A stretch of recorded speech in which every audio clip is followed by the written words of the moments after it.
Já tenho o grau de 8º grau, entendeu? Já tem tempo para o 8º grau. Mas eu só saio da faixa coral com faixa vermelha. Pra me entender, você tem a faixa hoje coral, quantos dan? É 8? 8. Pra pular...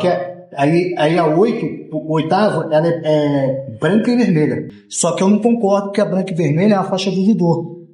E aí o jiu-jitsu está mais uma vez copiando o judô, entendeu? Entendi. Desde eles criarem a faixa deles, fica nessa de querer copiar o judô. Eu não concordo, não gostei, não concordei, não vou usar ela. Mas a gente já começou ali praticamente com o assunto da tua graduação hoje. 8º dan. Cara, eu vou tentar começar do começo, mestre. Até você falou do negócio de copiar do japonês. Uma coisa que me lembro quando eu cheguei a primeira vez na academia aqui, eu fui falar senhor, o quê? Tá com problema aí? Tá com tosse na garganta aí? Então, porque o osso, na verdade, é bom ela meio que saber que não é do jiu-jitsu também, né? Não. Primeira vez que eu ouvi falar do osso foi do pessoal do Karate Kyokushin, lá de São Paulo. Aí eles tinham o osso introduzido na raiz deles. Então, tudo que eles falavam era osso, entendeu? Então, para mim, veio mais foi mais forte da história do Karate Kyokushin. Agora, tem o karatê tradicional, esses outros karatê também usam o osso. O judô também usa o osso também. Mas assim, vindo do oriental, entendeu? O jiu-jitsu, ele pode ter partido do oriental, mas ele se abrasilientou. O jiu-jitsu, ele se abrasilientou. Hoje em dia ele é conhecido como Brazilian Jiu-Jitsu. Então, não tem o porquê eu querer trazer uma cultura que não faz parte do jiu-jitsu para dentro do jiu-jitsu lá do Oriente. Entendeu? É a mesma coisa o comprimento de referência, assim. Entendeu? Eu não gosto. Se eu for competir em um campeonato hoje, eu vou ser tido como mal educado. O cara que é desrespeitoso, entendeu? Mas não, para mim o comprimento é aperto de mão. Entendeu? O respeito que eu tenho pelo meu adversário é apertar a mão dele. Acabou a luta, eu chegar lá e abraçar o cara, apertar a mão, entendeu? E dar um abraço e sair. Isso é o cumprimento do brasileiro. O oriental se cumprimenta assim referenciando na rua, entendeu? O cara tá na rua, ele tá fazendo referência, tá fazendo aqui com a mão, é deles, é a cultura deles, entendeu? Não é a cultura do jiu-jitsu. O jiu-jitsu se abrasileitou, virou um esporte mais nacionalizado, entendeu? Então a gente não pode chegar e querer trazer uma cultura nova do Oriente para dentro do jiu-jitsu. Agora, a garotada nova, que faz parte do jiu-jitsu novo aí, essa geração nova, que entra na academia e já tem contato com o osso, ele acha que isso é um respeito. E aí, quando escuta eu falar, vai de encontro, entendeu? Eu já falei isso uma vez no meu canal, e o cara lá rebateu, falou que eu estava sendo totalmente irracional, não sei o quê, fez altas críticas. O que eu posso fazer? Se ele aprendeu com o professor dele que osso era uma coisa do jiu-jitsu, mas não é. Então, só para contextualizar esse assunto, no caso você é filho do Clésio Chaves, que é discípulo direto do Hélio Gracie. Do Hélio Gracie. Foi aí que é a tua base para falar isso, entendeu? Então, de Hélio Gracie até Carson Gracie. Nunca ouvi falar osso e nunca vi negócio de cumprimentar na rua. Não, nunca vi. Eu nunca vi o Hélio Gracie como um dos patriarcas do jiu-jitsu brasileiro falar osso ou fazer referência de cumprimento. Eu nunca vi. Entendi. Entendeu? Mas já começa então a falar como você conheceu o jiu-jitsu. Acredito que você nem deve se lembrar do teu início, porque seu pai já era... Então, o que foi o teu início? A minha vida foi dentro da academia. Entendeu? Meu pai tinha uma academia junto com o padre dele, que era Manuel do Carmo, que já era faixa preta dos Gracie, mas morava aqui em Petrópolis. Meu pai veio para cá, do Rio para cá, e aí escolaram um com o outro, montaram a primeira academia em Petrópolis, que se chamava Academia Petropolitana de Jiu-Jitsu. Foi a primeira academia de Petrópolis. E você tem alguma lembrança de começo, já gostar do jiu-jitsu, já assim, de ter alguma coisa dentro? Não. Ou era uma rotina que você... Não, fazia parte da minha infância. Mas assim, eu tinha vergonha de botar o kimono. Por quê? Porque todo mundo achava que aquilo era um pijama. Não tinha o costume de andar. Teve uma vez que a gente foi fazer uma demonstração num clube aqui em Petrópolis, E aí eu botando assim, no vestiário, botando kimono, e tinha umas garotinhas no clube que eu ficava dando em cima, eu devia ter uns 14 anos de idade. Aí eu com vergonha de sair com kimono, porque eu sabia que ia todo mundo rir. E riram. Achando que aí depois ficava, pô, tava usando pijama lá em cima, não sei o quê. Por quê? Não tinha cultura de ver gente de kimono, entendeu? Não tinha isso. Foi se popularizando ao ponto de que hoje é normal andar de kimono. Eu venho pra academia com calça de kimono, entendeu? Então, pô, de hoje, quando recebe um grau, já põe a faixinha pra fora. Já bota a faixa, entendeu? Não tem essa, entendeu? Virou cultura, agora é normal. Mas na minha época não era normal, não. Ô, Cres, eu vou até te perguntar isso, porque é um assunto até polêmico, que os amigos próximos seus falam que você, na tua época, foi um grande lutador, mas não sabia usar o marketing. É aquele cara que lutava muito e falava pouco, vamos dizer assim, se mostrava pouco. Geralmente são amigos meus que não são amigos e que não me conhecem. Tá? Porque se eu não soubesse usar o marketing, o nome Cresio não estava forte do jeito que está hoje. Entendeu? Porque eu carreguei esse nome durante 40 anos, fiz atletas pra caramba em Petrópolis que ninguém fez igual. Entendeu? Porque você pode chegar e falar, mas fulano de tal, ele tá aí bem pra caramba e tal, não sei o quê, mas ele foi meu aluno, fui eu que dei a faixa preta pra ele, entendeu? Ele era meu atleta, ele lutava campeonato por mim. Então, quer dizer, o que eu não sabia era administrar o dinheiro da academia. Aí tudo bem, aí pode falar, pô, não sabia. Não sou administrador. Agora, fazer o meu marketing, meu próprio marketing, usar a forma que eu ganhei um campeonato e sabia usar aquilo decentemente, eu não era abusado, como tinha amigos meus da Carson Gracie que abusavam, ganhavam a luta e desabusavam do marketing. Eu não, fazia um marketing light, mas fazia o marketing, o pessoal sabia quem eu era, respeitava, me respeitam até hoje pelo cara sóbrio, do jeito que eu sou, entendeu? Cara, é sério, sóbrio, não mexe com ninguém, não fala mal de ninguém, não se mete com ninguém. Agora, se meter com ele, vai ver o bicho, a cobra fumar, entendeu? Tá, então o teu início você nasceu dentro da academia, praticamente. Nasci. E como que despertou essa parada da competição, do lutador Cresio? Não, meu pai já botava a gente pra competir. Então, meu pai dava aula num colégio, aqui em Petrópolis, que era colégio de elite, e ele tinha a academia dele. Eu e meu irmão lutavam, a gente estudava no colégio, meu pai tinha direito lá de botar os filhos para estudar lá, né, ganhando bolsa de estudo, porque o colégio era caro pra caramba, e a gente ganhava bolsa de estudo, mas nas competições eu lutava pela academia do meu pai, contra os garotos lá, que eu achei um erro do meu pai, entendeu? Eu achei assim. Por quê? Porque eu lutava contra os garotos que eu convivia diariamente.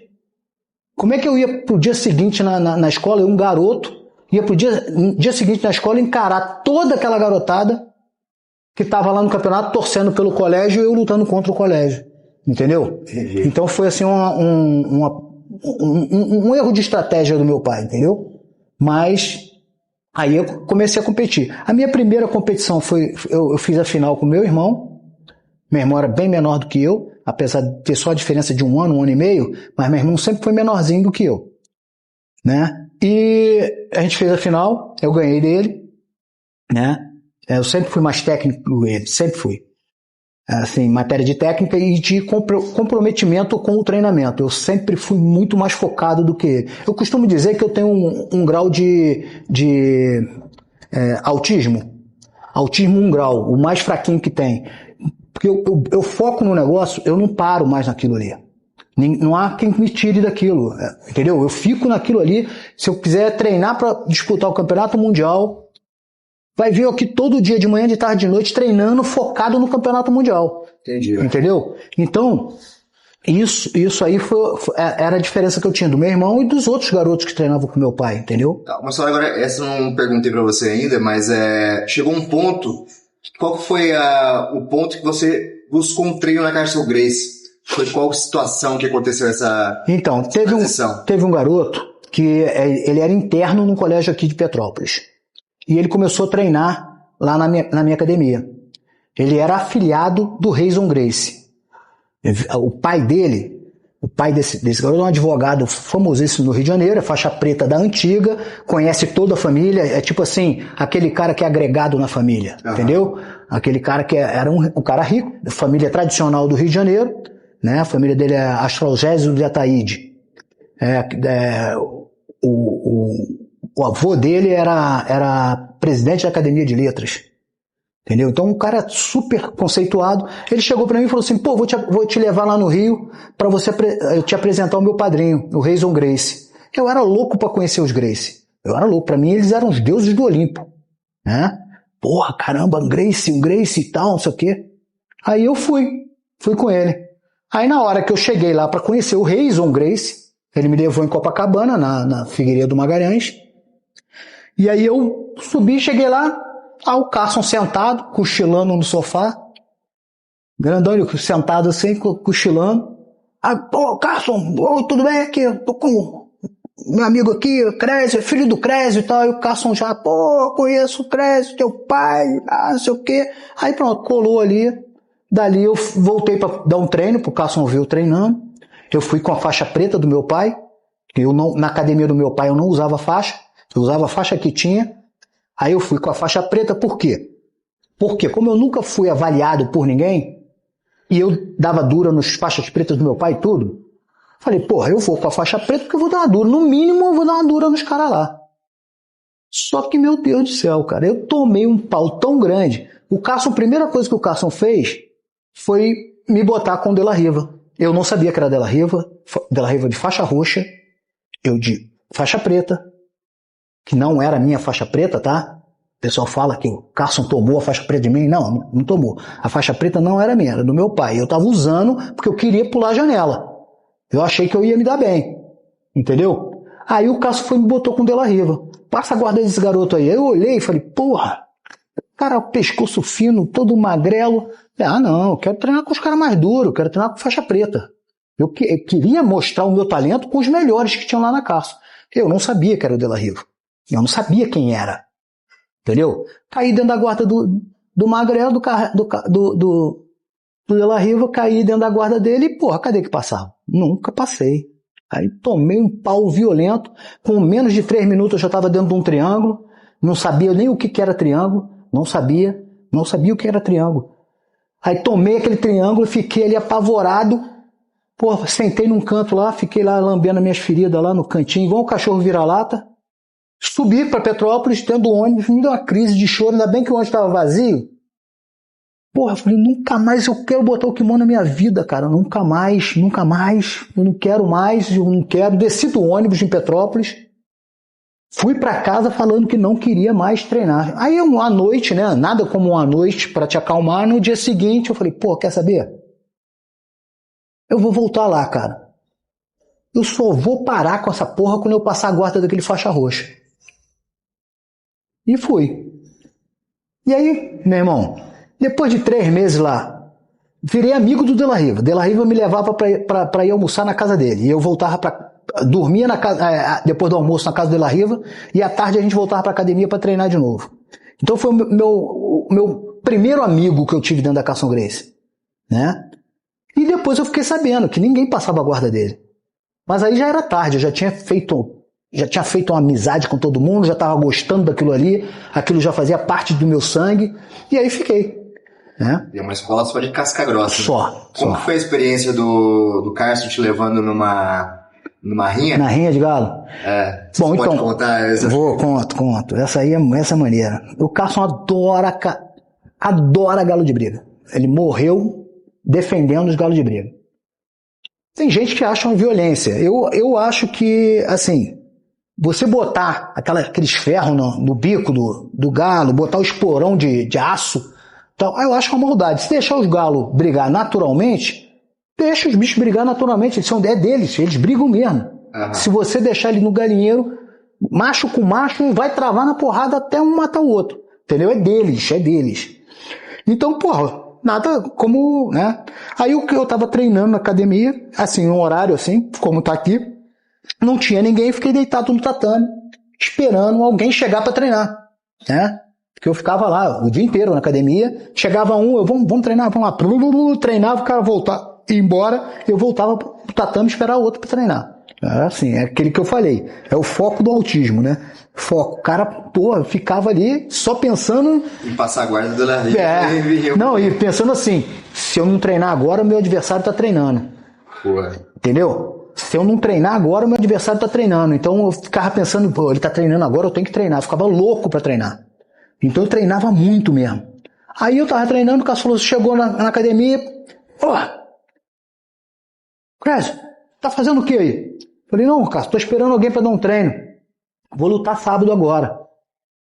Ué, eu quero treinar, preciso treinar. Aí ele ficou assim, não, vai treinar não, bicho. Vem comigo, vou te levar num lugar aí. Vem cá, vem comigo. Aí me tirou. Tá bom, vamos lá. Vou com o Cássio, né, pô? Meu mestre, pô. Aí fui com ele. Entrei no carro dele. Um Monza velho. Aquele Monza todo adesivado, adesivo de todo mundo do Rio de Janeiro. Tinha adesivo de todo mundo pendurado no carro dele. Aí eu entrei no carro, ele foi para São Cristóvão. De Copacabana ele foi para São Cristóvão. Andamos pra caramba. Chegamos lá, era uma rinha de galo. Aí eu, Carson, não quero ver isso não. Aí eu, não quero ver os bichinhos se matarem não, Carson, não quero. Rapaz, para e vê. Assiste. Se você tiver a metade da garra que esses bichinhos têm, você vai ser um dos melhores lutadores que o Brasil já viu. Aí eu, assiste. Não deu outra, cara. A garra que eu vi, a vontade que eu vi naqueles galos, falei, meu irmão, se eu tiver a metade, se eu tiver 10% dessa garra aí, já vai ser uma merda pra qualquer um me enfrentar. O cara vai me jogar na parede, eu vou bater na parede e vou voltar voando no pescoço dele. Não vai ter jeito, porque os galos são fogo. Eu tenho um galo de briga tatuado no peito, em homenagem ao Carson Gracie. Galo de briga aqui, escrito Carson Gracie, década de 80 aqui, no meu peito. Em homenagem a a década de 80, que foi uma década sagrada pro Carson Gracie. Foi a explosão do jiu-jitsu no Rio de Janeiro. E o galo de briga, que era o símbolo que ele queria na Carson Gracie. Agora estamos na posição aqui. Mas se bem que depois você me contou essa história, tem a galera da nova geração que acha que sempre foi assim, os dois Bulldog, né? Tinha Bulldog? Então, O pessoal acha Bulldog, que não, O que aconteceu foi o seguinte, o Carson teve vários símbolos. Teve um que era só Carson Gracie Jiu-Jitsu, que fui eu que fiz essa tela na confecção da minha mãe e dei de presente para ele. Ele estampava na recepção da academia, ele mandava o cara comprar a camisa Eringzinha, branca Ering, e dava para ele chegava lá e estampava o kimono e todo mundo, de graça. Ele comprava tinta, ele fazia, estampava, o cara só precisava levar o material para ele. E aí começou a andar, todo mundo andar em Copacabana com Carson Gracie, Jiu-Jitsu e tal. Foi ficando as outras academias, a Barra Gracie, a Gracie Humaitá, a Aliança, né? Que não era Aliança na época, era Jacaré Jiu-Jitsu, né? Então, começaram a usar também. Começaram a usar camisa, usar símbolo e tal. O Carson fez o primeiro símbolo, foi o galo de briga. Galozinho de briga simples. Aí ele fez o galo de briga, em homenagem à paixão que ele tem pelos bichos.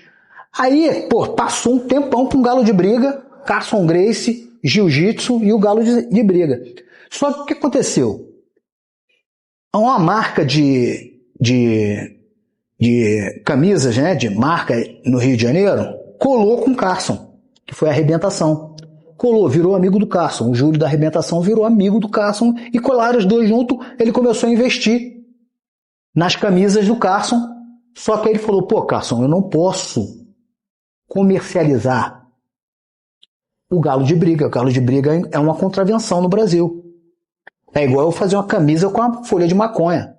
Não posso, cara. Tem que arrumar outro símbolo e tal. E o Carson odiava o Bulldog.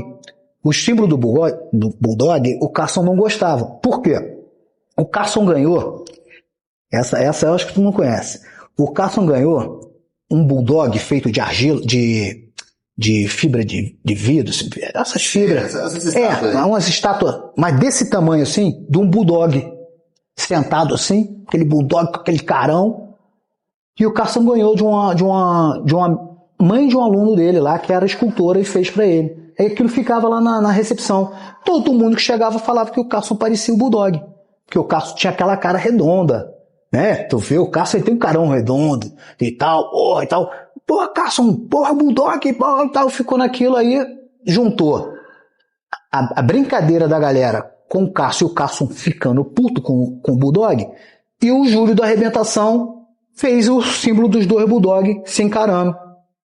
Entendeu? E aí comercializou, virou febre, e aí virou o símbolo da Carlson Gracie. O Bulldog, tá até hoje.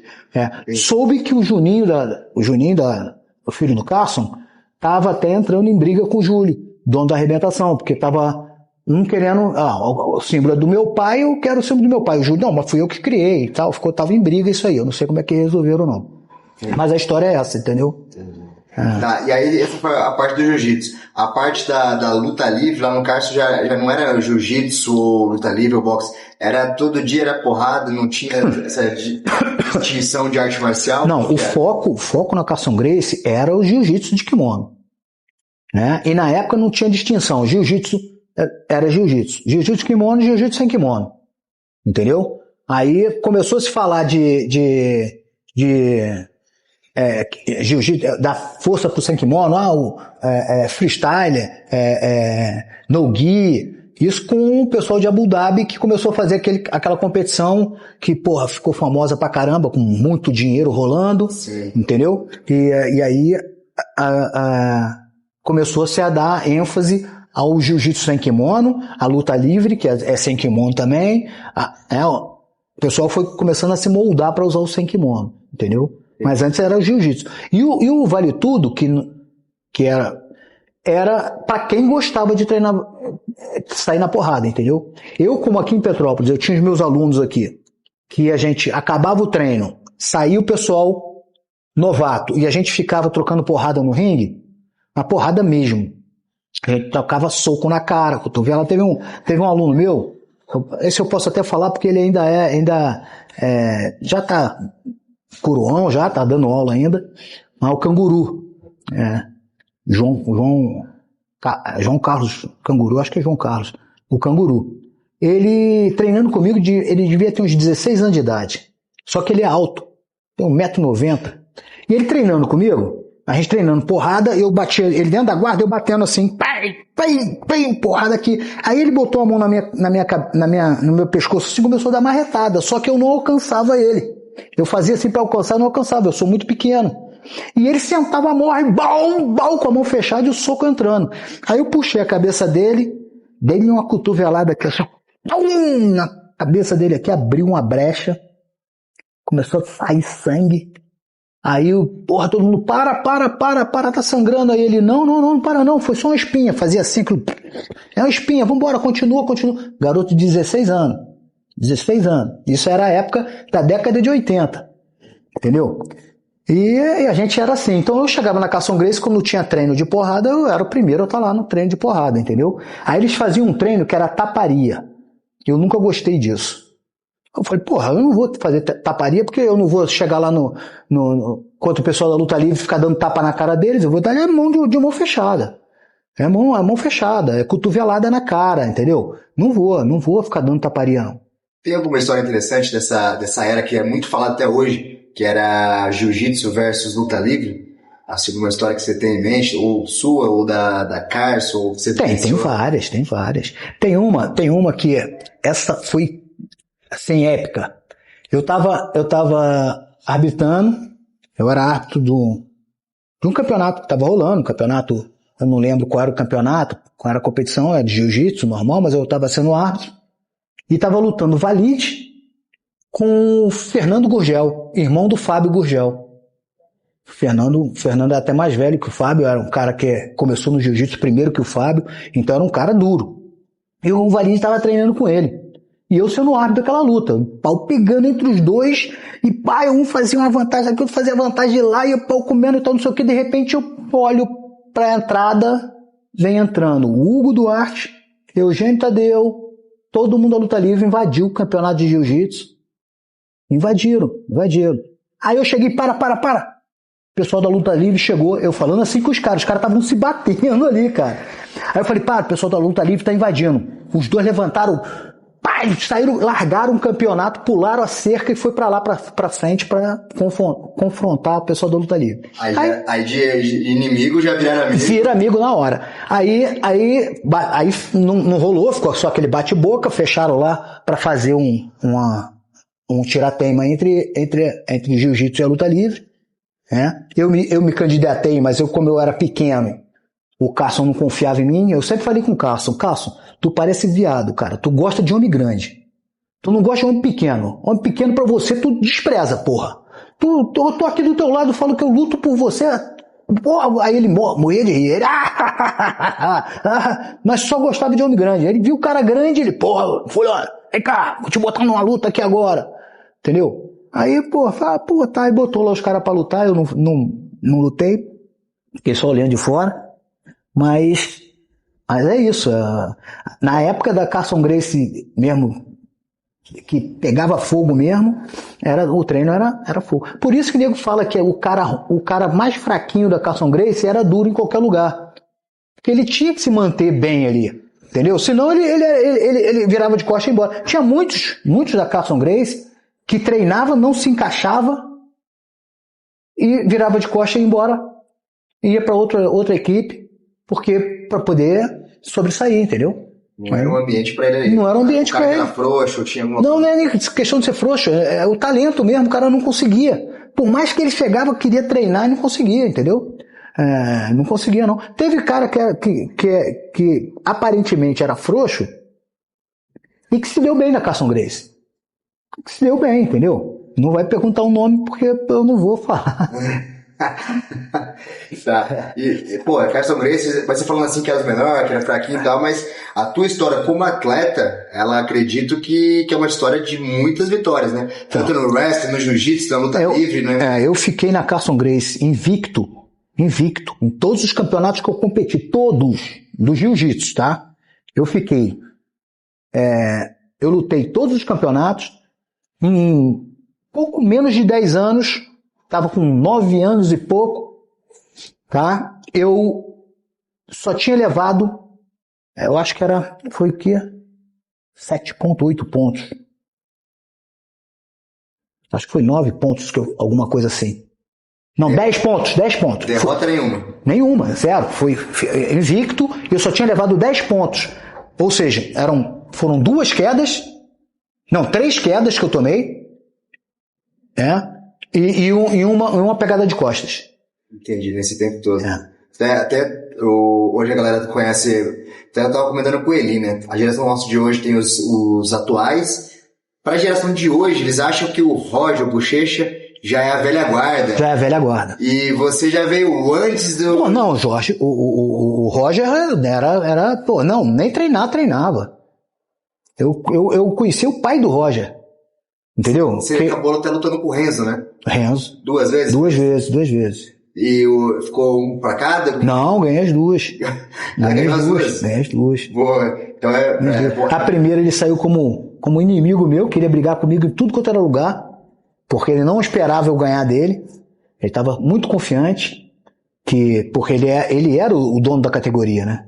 E aí eu cheguei na categoria e ganhei dele. Ganhei bem até a luta. Mas assim, ele queria travar na porrada comigo, até no meio da luta ele queria travar na porrada. Eu saí até com o olho inchado, porque ele, pra pegar o kimono, eu na guarda dele, ele fazia assim pra pegar o kimono e metia a mão aberta na minha cara, assim, toda hora pegava no kimono, metia a mão na cara. Ele tava desesperado, porque ele não esperava que eu ia vir com tanta vontade pra cima dele, entendeu? E eu tinha uma vontade do caramba, eu treinava o dia inteiro. E a segunda? A segunda, passou-se alguns anos, aí teve outro campeonato. Aí o que aconteceu? A primeira luta dele, foi a segunda luta dele, ele lutou com o Serginho Abineri, que era meu companheiro da equipe Carson. E eu com o Serginho era pauleira. Eu vou dizer que a cada 10 treinos, a vantagem era do Serginho em 6. Entendeu? Era vantagem pra ele. Não me finalizava nem nada, não. Era pau a pau, mas saía na vantagem. E a luta não era luta de 10 minutos. Na Carson Gracie não existia luta de 10 minutos. Era de 40 minutos pra cima. Entendeu? Cada treino. Entendeu? Eu vou treinar contigo, vamos treinar? Vamos. É até se satisfazer. E se eu pedir pra parar, ficava implícito que eu bati. Você não aguentou treinar comigo até o final. Entendeu? Ficava implícito. Eu não vou falar, tu bateu. Não tinha isso. Mas ficou implícito. Porra, peraí, ele não aguentou até o final comigo. Pediu pra parar. Entendeu? Então você não pedia pra parar. Então a luta ia até ter aí, cara. Vamos mais 5 minutos? Aí, pô, por mim tá bom, tá. Então combina, beleza, aperta a mão e aí acabou o treino. Entendeu? Então era assim. Era pauleira, entendeu? Boa. Você lembra mais de alguma coisa aqui. E vendo essas fotos, aí tem a parte não sei se fala luta livre, ou o MMA que fala, que é o Vale Tudo. Vale tudo, vale tudo. E no Vale Tudo você também, assim como seu pai já veio fazendo alguns anos atrás, você seguiu ali a linha e sempre estava pronto para passar na porrada. Eu sempre fazia isso. Eu treinava o jiu-jitsu de pano. O meu último treino, eu tirava o kimono e treinava sem kimono. Então, era sempre assim. E visualizava muito o boxe, porque aí o que aconteceu? O Cássio Cardoso, que foi um dos meus mentores na Carson Gracie, eu sempre falo dele porque eu sempre gosto de valorizar quem me ajudou a subir os degraus, entendeu? De La Riva foi um, como amigo, né? Cássio Cardoso foi um como mentor. Ele que chegava e falava assim, cara, tu tem que ser mais mal, tu é muito bonzinho no teu jiu-jitsu. Tá fazendo muita posição e tá deixando teu adversário gostar da luta. Parte pra cima, rapaz, faz maldade. Entendeu? Porra, vambora, vamos pra cima. Ele que foi aquele cara que me conduziu para um jiu-jitsu mais agressivo, né? O Cássio Cardoso, ele tava treinando boxe. Aí foi o primeiro ali da Carson Gracie que foi treinar boxe numa academia de boxe, que é a Nobre Arte, hoje conhecida no meio do jiu-jitsu aí, né? O Claudinho Coelho era o treinador do Cássio Cardoso. E aí o Cássio Cardoso foi fazer uma luta. E eu fui assistir essa luta. Aí gostei, da luta do Cassim, tal. Foi legal, beleza. Eu falei, quero treinar boxe também. E aí começou aquele negócio, foi lá treinar, tal. Me apresentaram o Claudinho Coelho. O Claudinho, gente boa pra caramba, me acolheu de braço aberto. Eu comecei a fazer boxe lá. Comecei a treinar boxe, já fazia umas brincadeiras na academia do meu pai, de bater saco e tal, mas meio errado. Comecei a treinar boxe e comecei a dar ênfase no treinamento de MMA, né, que na época era Vale Tudo, né? Aí as primeiras lutas que deram para um atleta lutar, eu me atirava na frente, eu quero. E a minha primeira luta foi assim. O Joil de Oliveira, ele puta cara, gente boa pra caramba, tá? Ele botou num jornal que queria lutar com um Gracie do peso dele. Que ele aceitaria lutar com um Gracie do peso dele. Qualquer um Gracie do peso dele. E ficou o jornal lá. O Carson colou o jornal, né? Ele dizia que era, vou colar aqui na pedra aqui, na pedra da vergonha, na pedra do não sei o quê. Aí ele botava lá no muro todas as notícias que ele queria zoar ou que ele queria enfatizar, entendeu? Ele botava lá, colava no jornal. Tinha essa mania. Aí, o Carson... eu falava pro Carson toda hora, Carson, deixa eu lutar, cara. Deixa eu lutar com esse cara mesmo. Ele é do meu peso, cara. Ele não quer lutar contigo, Crésio. Ele quer lutar com o Gracie. Aí, então você me adota, caramba. Eu era discussão com o Carson todo dia. Mais do que pai e filho. Porque eu discutia com ele todo dia. Carson, deixa eu lutar com esse cara, deixa eu lutar. Ficou naquele negócio, passou-se alguns meses, nada de nenhum Gracie aceitar. Aí ficou aquele jornal lá. Eu falei, Carson, eu quero lutar, eu tô treinando pra caramba e tal, não sei o quê. Vou ver. Aí jogou a semente lá, o Joil aceitou. Aí o Joil aceitou a luta, né? Eu, beleza. Eu vou lutar, né? Aí... Falei, é o seguinte, aí foi os caras lá, pra eu assinar o contrato. Aqui, os caras, os managers do evento, né? Aí, aqui, assinar o contrato, tá aqui e tal. Falei, mas aqui, eu cheio de marra. Só vou assinar isso aqui se ele assinar. Aí os caras falaram, não, ele já assinou. Meu irmão, minha perna já tremeu. Ficava tremendo. Meu caralho, meu irmão, o cara já assinou, cara. O cara é maluco, meu irmão. Eu fui, assinei assim meio... beleza, tá assinado. E aí foi a luta, né? E essa luta com o Joil, ele teve algumas coisas que, como foi a minha primeira luta de MMA, né, de Vale Tudo, né? Me deram uma luvinha, daquelas luvas de espuma, era uma espuma meia chechelenta, era uma coisa assim, botaram e era opcional, você podia usar luva ou sem luva. Aí me deram a luva no vestiário, eu e o Zé Mário, foi a estreia do Zé Mário, Sperr, e a minha estreia, foi no mesmo dia. Eu fiz uma luta antes da do Zé Mário. E aí eu botei aquilo, falei, porra, eu não vou lutar com isso não. Aí não, é opcional. Se não quer lutar, luta sem luva. Aí eu tirei aquela porra, falei, não vou lutar com essa merda, essa porcaria toda bamba na minha mão, vai acabar quebrando meus dedos. Aí eu tirei.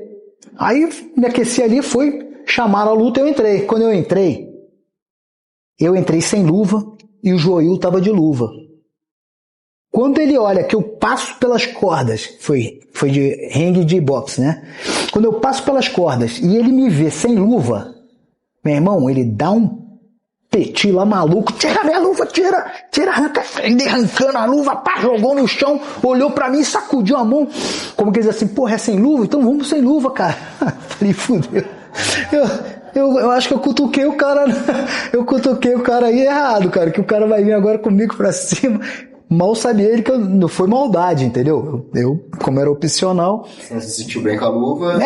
Era opcional. Só pra te coisa, essa luta em questão é aquela foto que tem ali na entrada, é isso? É que você socando ali, tem uma foto do Crésio em cima? Não, aquela ali foi com Alan Carvalho. Ah, entendi. E essa primeira luta, como que foi o desfecho? Ganhou? Não, com o Joil? Ganhei. Finalizei. Mas foi uma luta dura, foi uma luta técnica pra caramba. Teve uma coisa que eu fazendo guarda, eu fui escorregando, e ele batendo, eu fazendo guarda, fui escorregando, passei da corda. Eu ia cair pra fora do ringue e ia voltar em pé. Ele me pegou, arrastou pro meio, virou pro meio, aceitou a luta no chão. Entendeu? Não fez aquela papagaiada de querer, opa, saiu, vamos lutar em pé e tal. Ele puxou pro meio de novo, a gente continuou na pancadaria ali, e a luta foi técnica pra caramba. Foi uma das lutas mais técnicas da época, foi aquela. Até nesse assunto de luta técnica, professor, tem alguma luta que te marcou na tua carreira? Pode ser ela no jiu-jitsu, no luta livre. Tem alguma luta pra você especial na tua carreira? Cara, várias lutas foram boas. Eu vou começar pelo Vale Tudo, que, assim, a do Joil foi uma luta que me marcou, foi a minha primeira luta. O Joil já tinha lutado, já tinha feito algumas apresentações. Eu não, foi a minha primeira luta, então eu tava muito tenso, entendeu? Tava assim, porra, não sabia o que era, tava tenso pra caramba. Eu fui treinado a vida inteira pra aquilo ali, e chegou na hora, eu falei, caramba, e tal. Então essa luta me marcou, e a com o Dan Anderson. A Dan Anderson foi uma luta que me marcou também, apesar do desfecho ter sido um desfecho desastroso, porque o juiz fez um papelão do caramba, né? O árbitro fez um papelão do caramba na luta. A luta era para ser muito mais aproveitada, o público ia aproveitar muito mais do que aproveitou, porque a luta eu montei, ele me tirou da montada, ele me batia preso na grade, porque foi a primeira vez que eu lutei na grade. Pra quem não sabe, esse é aquele americano que é campeão do UFC. Ele é campeão do UFC, All American de Wrestling, e agora acho que vai entrar pro Hall da Fama. Vai entrar, se já não entrou pro Hall da Fama do UFC. Mas ele lutou no Pride, ele lutou no UFC. Boa. E no Pride eu não fui atrás dele, porque eu me acidentei e perdi a visão no olho, né? Então, aí, depois que eu me acidentei e perdi a visão desse olho aqui, eu não pude mais lutar. Os eventos grandes não me aceitavam mais, porque eu batia no exame médico, e aí ninguém assinava comigo. Entendi. Porque acontece uma dedada no olho bom, perdi a luta. Entendeu? Outra coisa que me chamou a atenção, tem inclusive essa foto com o Hélio e com o teu pai, que você já me contou isso, que você tinha realmente endeusado os Gracie ali, e a primeira experiência com o Hélio ele meio que não aceitava. Será que era rinche de você ter saído da Crésio? Crésio Chaves eu conheço, Crézinho não sei o que. Não. Se você pode contar essa história, né? Não, ele tinha uma bronca comigo porque eu queria lutar com o Roller. Na verdade, eu queria lutar com o Rickson.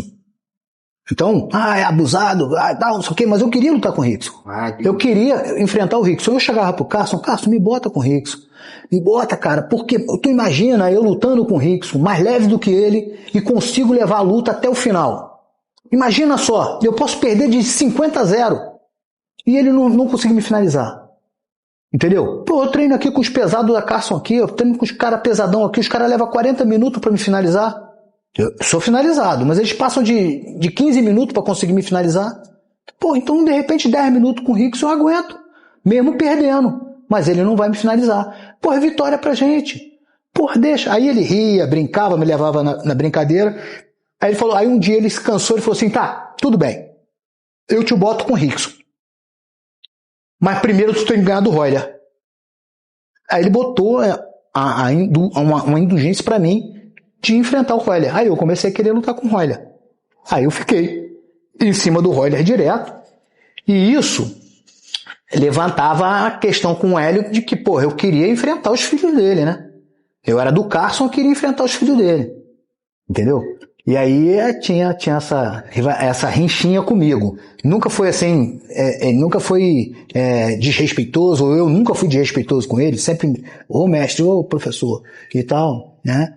Ele não gostava de ser chamado de mestre, mas sempre teve aquele negócio de, teve uma vez que eu fui convidar ele para um evento aqui em Petrópolis, e ele me recebeu bem pra caramba na academia dele, lá em Humaitá. Aí, mas veja bem, meu pai tá fazendo um evento lá e tal. Aí, mas veja bem, eu não sei se o seu jiu-jitsu é o mesmo que o meu. Aí eu falei, professor, mas o meu jiu-jitsu é da Gracie, a Carson Gracie. Ele, Carson não sabe nem comer direito. Carson não sabe nem comer, que dirá ensinar jiu-jitsu. Aí eu falei, puta merda, falei besteira. Eu fui falar que eu era do Carson e tal. Como é que eu vou levar o velho lá pra Petrópolis pra ele assistir o campeonato? Aí, mas meu pai foi seu aluno, meu pai fala muito bem do senhor, te respeita muito. Aí ele quer fazer uma homenagem ao senhor lá e tal. Aí ele falou, não, mas vem cá comigo. Aí me levou pra dentro da sala de aula. Eu tirei o sapato, entrei no tatame. E aí ele fez uma sabatina de defesa pessoal comigo. Só o que ele não esperava é que eu não era um faixa preta criado na Carson Gracie. Eu era um faixa preta do Carson, né? Que existe uma diferença de ser faixa preta do Carson e ser faixa preta da Carson. Eu era do Carson, eu era atleta dele mesmo. E aí, mas só que eu tinha uma vivência de infância com defesa pessoal, com vale tudo, com tudo dentro da academia. Eu vivia dentro da academia. Entendeu? Então, eu sabia tudo que ele fazia. Aí ele vinha com um pedaço de pau pra cima de mim, eu ia lá, defendia, saía. Aí ele vinha com um negócio, eu ia lá, defendia. Ele me agarrava pelas costas, eu ia fazer a defesa, defendia. Aí ele chegou pra mim e falou assim, você tá bem, mas tá muito profissional. A gente aqui lida com o galinha morta, que ele tinha esse termo. O cara que era aquele cara que não sabia nada. É o galinha morta. A gente lida aqui com galinha morta e tal. Mas com 5 aulas, você faz 5 aulas personal comigo e eu te boto perfeito. Ele não tem ideia do elogio que ele me deu. O mestre dos mestres, né? Chegar a falar que eu tô a 5 aulas da perfeição. Porra! Aí ele me cobrou $100 cada aula. Eram $500. Nos dias de hoje é... Porra! É dinheiro lá na época, já era dinheiro. Não tinha, cara. Treinava na Carson de graça, ainda tinha que comer de graça na casa dos amigos, porque eu não tinha dinheiro nem pra comer. Aí eu falei, mestre, tudo bem. Então, mas eu não tenho horário. Aí começou a empurrar pros filhos dele pra me dar aula. Eu não fui lá pra pedir aula. Aí eu falei, se um desses aí aceitar, eu vou arrumar $100, vou pagar ele $100, mas vou ficar 1 hora no tatame com ele. Eu quero ver o que ele vai fazer comigo em 1 hora. Eu sozinho dentro do tatame com ele. Só que aí ninguém aceitou, não, tô cheio de horário e tal, mas aí, vem o mês que vem aí que eu arrumo horário pra você. Ele reverteu na malandragem. O velho era foda. Ele reverteu a minha ida pra lá, convidar ele pra um evento, ele reverteu como se eu estivesse indo lá pra pedir pra tomar aula com ele. Mas foi tudo bem, tranquilo. Cheguei, contei pro Carson, o Carson caía no chão de rir. Como é que tu vai lá, tio Hélio? Como é que tu vai falar pro tio Hélio na academia? Porra, tu é louco, não sei o quê. Ria pra caramba, contava pra todo mundo. Olha o que o Crésio foi fazer. O Crésio é burro pra caramba. Foi lá no tio Hélio. O tio Hélio esculhambou ele. Boa. E eu até não perguntei muito, né? E pra você, o Crezão foi, tanto como você foi um atleta, tipo, não teve que falar dele como atleta, né? Professor, formador de atleta. E pra você teve alguma pressão, ser filho do Crezão ou não? Ou... Não, na época que eu já fui pra Carson, não, porque aí já era eu, entendeu? Não tinha nenhuma pressão. Eu tive muita pressão aqui em Petrópolis.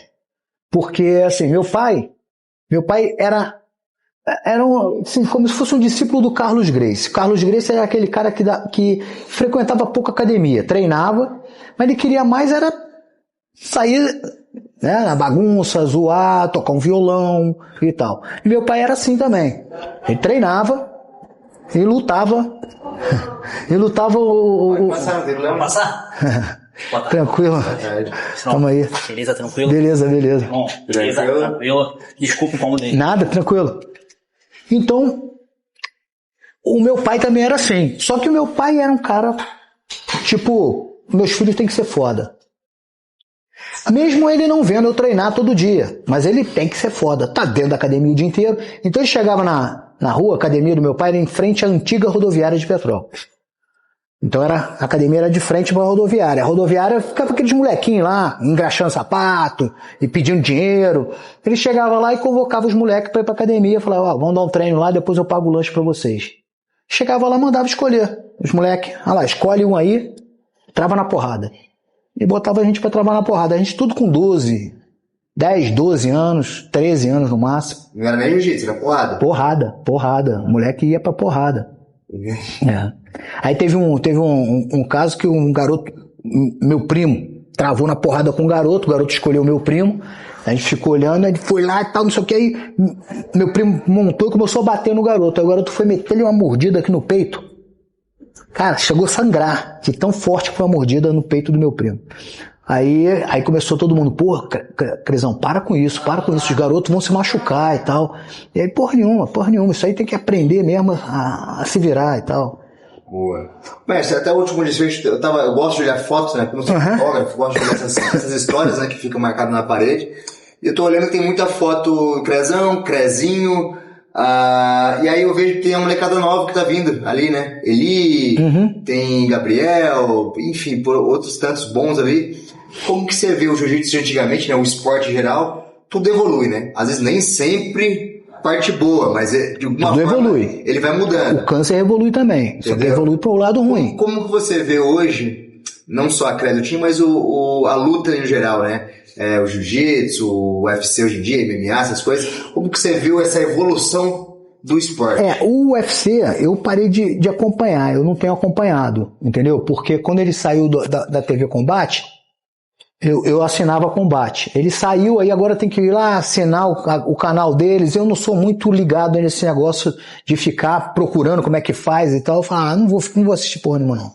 Então, né, entendeu? Perdi o contato, não tem mais nenhum conhecido meu lutando, entendeu? Não tem mais ninguém. Então, aí eu falei, perdi um pouco, né? Não sei como é que tá. O jiu-jitsu, né? Ele cresceu de um jeito que virou esporte. Não é mais luta. Porque eu diferenciava o jiu-jitsu das outras modalidades, falando que o jiu-jitsu era luta. Né? Tinha gente que falava assim, Crezio, por que tu não vai para as Olimpíadas? Vai lá para as Olimpíadas. Eu falei, cara, eu treino jiu-jitsu. Jiu-jitsu não é esporte.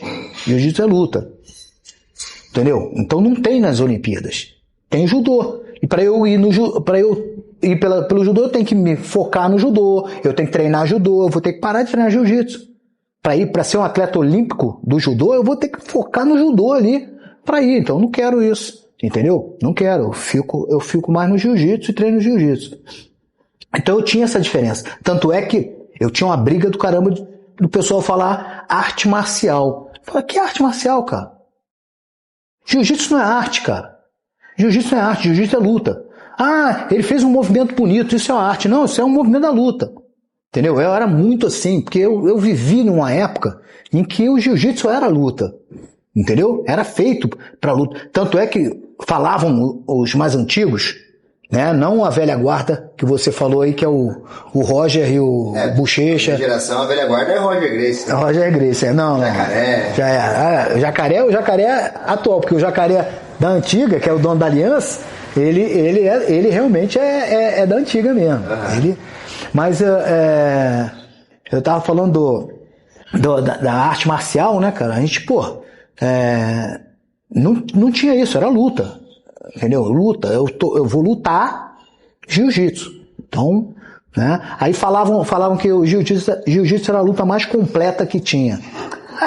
Aí o cara do karatê, mas não sabe nem socar, não sabe chutar. Como é que é mais completa? Ela é completa pelo seguinte.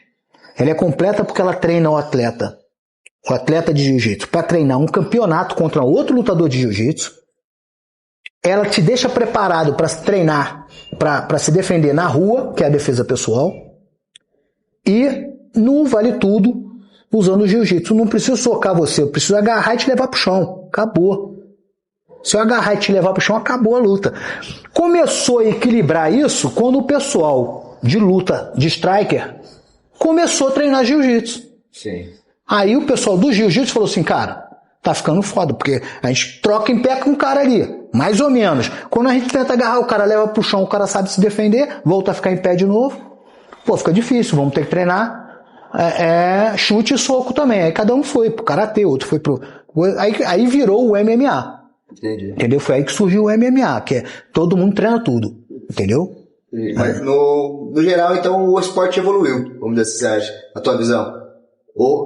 Como esporte ele evoluiu, como luta não, como luta deixou de evoluir. Hoje em dia você vê um lutador faixa preta de jiu-jitsu, se for travar na porrada na rua, ele vai apanhar igual, é maldade até. Entendeu? Se ele pegar um garoto aí de morro que tá acostumado a travar na porrada direto no campinho de futebol, de várzea, e travar na porrada direto, ele vai apanhar. Por quê? Porque não tem maldade nenhuma, ele só sabe fazer aquele joguinho, entendeu? Sentar a bunda no chão, sair arrastando pra ir pegando a guarda.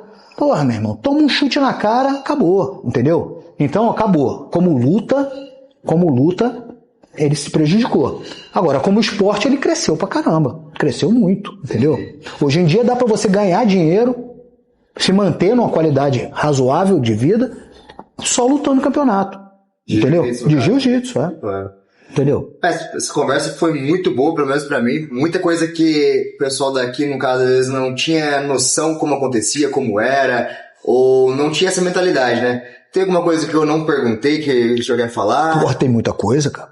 Não sei se... Aí é contigo.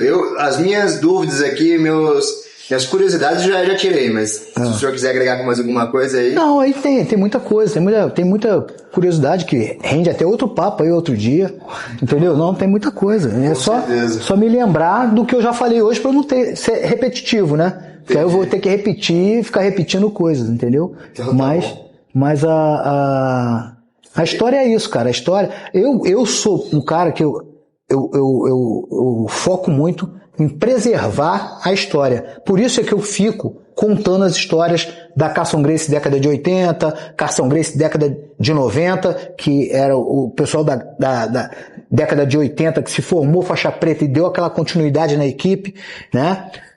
Então essas 2 décadas foram primordial no jiu-jitsu, no Rio de Janeiro. Foi a explosão. Aí dali foi cariocas indo para São Paulo, indo para outros lugares, darem aulas, tá, para lastrar o jiu-jitsu. Então São Paulo começou a crescer também. Manaus já tinha o jiu-jitsu forte lá, porque o Reison já dava aula lá, já tinha faixas pretas do Reison lá. Então por isso que Manaus é um celeiro grande de jiu-jitsu. Tem muito amazonense, manuara lá, que chega aqui e mostra um talento do caramba, né? Então, foi o lastro do jiu-jitsu foi esse, a explosão foi assim, saiu dali do Rio de Janeiro e bum, explodiu tudo. E hoje tá no mundo todo. Tá no mundo inteiro. Mas só agradecer então esse bate-papo e até a próxima. Firme, tamo aí. Sempre que precisar. Boa.